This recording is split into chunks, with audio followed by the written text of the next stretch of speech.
Social media पर viral हो रहे नीले ड्रम की कहानी, जिसमें एक पत्नी ने अपने अवैध संबंधों के चलते अपने पति की हत्या कर उसके टुकड़े कर नीले ड्रम में डाल दिया।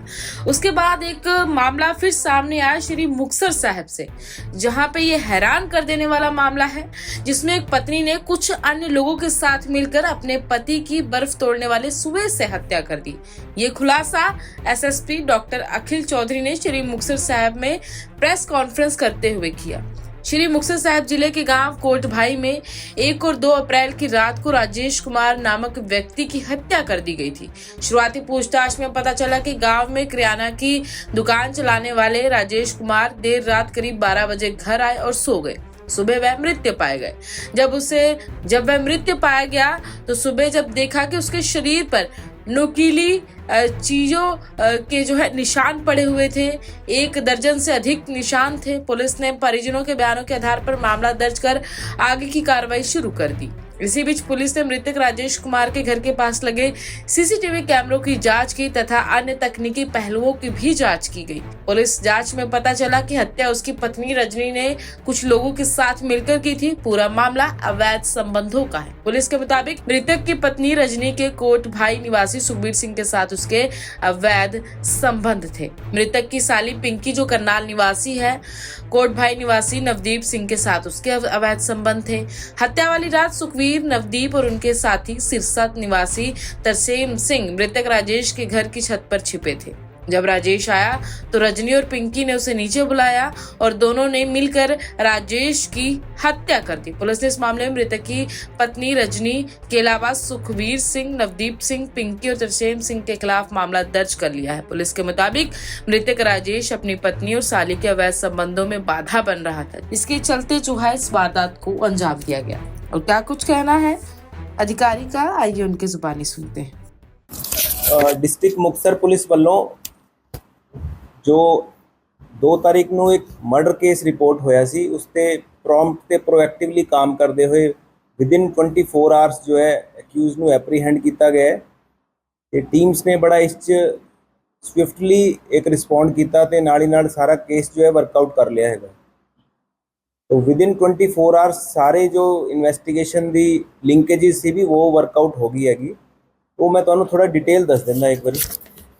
जो पुलिस नूं फस्ट इन्फॉर्मेशन जिहड़ी हैगी वो 2 तारीख नूं सवेरे लगभग 8 बजे के करीब मिली सीगी कि एक डैड बॉडी जो हैगी उसके घरे ही जो हैगी है, तो उसकी फस्ट इन्फॉर्मेशन घर दे वल्लों किसी मैंबर ने दी सीगी। तो उसते तुरंत जो है SHO ते DSP सब डिवीजन, SHO कोटभाई ते DSP गिद्दड़वा उत्थे मौके पर पहुँचे। तो फिर उसके बाद SPD साहब ने भी मौके पर जाके सारा एग्जामिन किया। फोरेंसिक टीम्स ने सारा scene of occurrence, scene of crime से जाके डिटेल उससे जाके हैगी नहीं एग्जामिन किया सारा था। तो नाले जो फैमिली मैंबर से उन्होंने भी एग्जामिन किया गया कि किस हालात च किस तरह उत्थे वारदात हुई हो सकती हैगी। तो ये गल हैगी है 2 तारीख की, 2 तारीख को जिस दिन इन्फॉर्मेशन आई सी। फिर 2 तारीख को बेसिकली जो उसकी ऑटोपसी ते फिर क्रीमेशन वो होने के बाद जो है तफ्तीश से सारा ध्यान दिता गया। तो उसके बाद जो भी लीड्स मिली उसते टेक्निकल इनपुट ते, ह्यूमन इंटैलीजेंस ते बाकी एक फील्ड फॉर्मेशन दी इनपुट ते सारी कार्रवाई की गई। तो सारा केस फिर वर्कआउट होया। तो इस ते ये गल सामने आई हैगी कि जो मेन एक्यूज हैगा सुखबीर सिंह और सुखा उत्थे पिंड दा ही कोटभाई दा रहन वाला हैगा। तो ये बेसिकली उसका सीगा ते नाले इस दे नाल जो एसोसीएट्स मतलब बेसिकली जो डिसीज्ड है उसी दी वाइफ हैगी एक उसकी साली हैगी है, उदा एसोसीएट हैगा एक होर उन्होंने फरदर एक एसोसीएट हैगा। तो इस करके सारा केस जो है वर्कआउट किया गया है।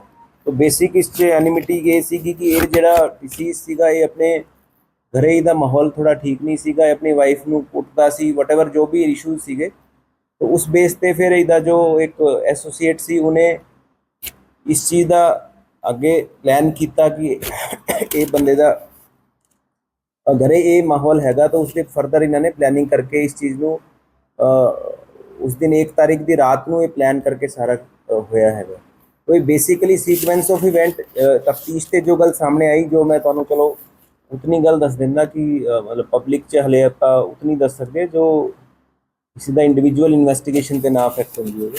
तो लगभग 12:30 बजे के करीब जो हैगा जो डिसीज्ड है ਉਹ ਕਿਸੇ ਥਾਂ ਲਿਕਰ ਪੀ ਰਿਹਾ ਸੀਗਾ ਤਾਂ ਉਸਦੇ ਬਾਅਦ ਹੀ ਆਪਣੇ ਘਰੇ ਆਇਆ ਲਗਭਗ 12:30 ਪੌਣੇ 1 ਦੇ ਕਰੀਬ। तो ये जो सुखा हैगा ये उत्थे नियर बाय या उत्थे उसनू फॉलो कर रहा सी। इनू इन्फॉर्मेशन जब मिल गई कि हाँ ये घरे आ गया हैगा तो देवर मतलब ये उत्थे छिपे हुए सीगे जो उन्हों का घर सीगा उत्थे जो रूफ टॉप पे ये सारे छुपे हुए सीगे। लगभग जब 1-1:15 बजे की गल होएगी रात में तो इन्होंने डेलीबरेटली उस चीज़ नू करन लई CCTV जो सीगे उत्थे जो लगे हुए सी उन्होंने भी डेलीबरेटली बंद किया ताकि वो चीज़ कंसील हो जाए, पता ना चल सके। तो वो पुलिस ने बड़ा उससे टैक्टफुली टैक्नीकल एनालिसिस से वो चीज़ सारी आइडेंटिफाई की, सीक्वेंस ऑफ इवेंट किस तरह की रहा, डिटेल क्वेश्चनिंग जो हैगी इन्हों की की गई तो उससे सारी गल फिर क्लीयर हुई कि इन्होंने लगभग 1:30 बजे तो लैके और 2:30 बजे के बीच जो है ये सारा जो है मर्डर को एग्जीक्यूट किया। तो किस तरीके से कार्रवाई इस पुलिस ने जो की हैगी प्रॉम्प्टली उस चीज़ की मैं अपनी टीम की शलाघा करता हूँ। तो इससे एक जो गल सामने आई कि जो मर्डर वैपन है वो एक जो आइस ब्रेकिंग जो आप सूआ कह देंगे नोकीला जो होंगे उसनू यूज़ किया गया और उस पर जो बॉडी ते इंजरी मार्क्स सीगे एक तो नैक के कोल जो है जो ब्लीडिंग पॉइंट होंगे उत्थे वार किए गए थे, उसके एबडोमन च पेट से वार किए गए। तो कॉज ऑफ डेथ वो हैगी है। तो फरदर जो चीज़ इसकी पुछगिछ से आई कि ये बेसिकली इन्हों का रिलेशनशिप कोई ठीक नहीं सी, ये सैकेंड वाइफ सी। तो जो बायोलॉजिकल जो इहदा बच्चे ये 2 पहला है तो 2 हुण है ना, तो उस करके थोड़ा फैमिली का घरे माहौल ठीक नहीं सीगा। तो उस फ्रिक्शन ते ये सारी फिर आगे चीज़ डिवेलप हुई।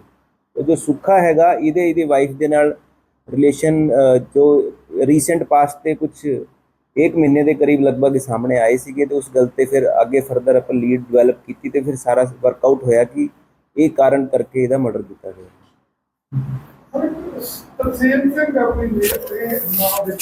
ये तरसेम सिंह का इहदा लवी जो नवदीप सिंह है ना लवी इहदा एसोसीएट हैगा बेसिकली। तो ये इन्होंने मौके के हिसाब नाल उत्थे इकट्ठे सीगे ते इसनू एग्जीक्यूट करन नू सारे मर्डर ते इकट्ठे ही सीगे उत्थे।